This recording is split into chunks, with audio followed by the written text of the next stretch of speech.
Hi, it's me again with Corel Draw Tips and Tricks. I made two videos today about cutting out paper. I guess it doesn't have to be paper, but it was going to be a wedding invitation. And I started thinking about an easier way to do something, and I just created a pattern with squiggles. You wouldn't have to use this. This is all grouped together. I'm going to take the Smart Fill tool and I'm going to fill in that area, and I'm going to nudge it over out of the way.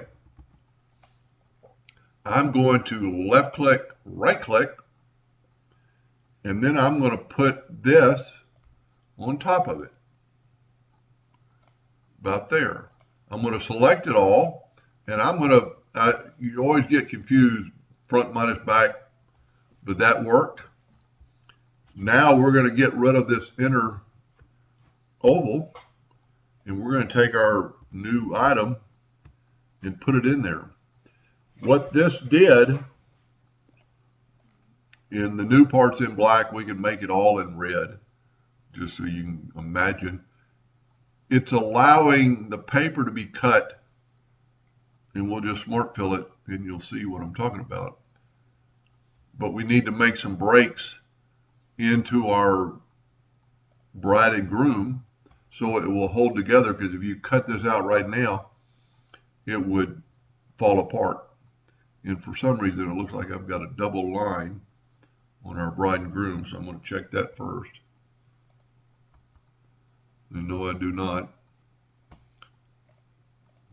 So what we're going to do, we're going to zoom in a little bit. We're going to take our virtual segment delete key, and we're going to create a couple of areas that will hold. As a matter of fact, I picked not very good ones. This, you need to pick this one, because you got the paper, and then this one.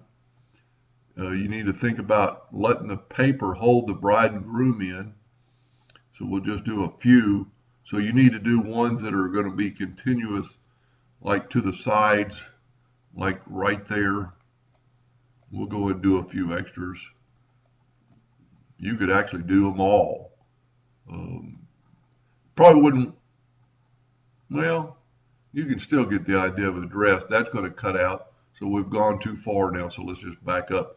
We'll leave that alone. So this is what it's going to look like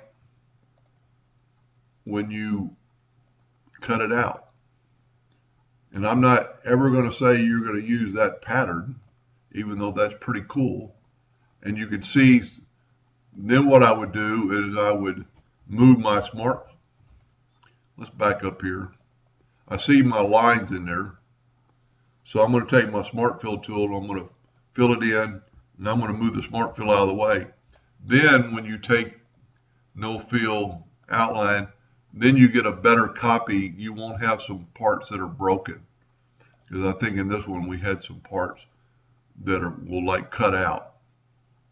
This will not. This will cut out and leave the bride and the groom.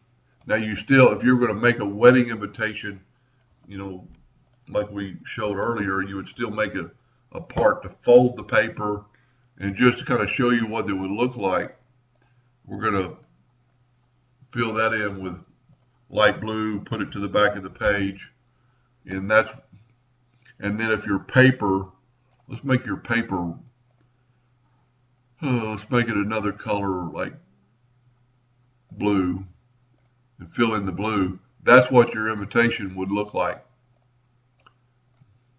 And you could do a lot with this. Anyway, hope that helped a little bit. Thank you for watching.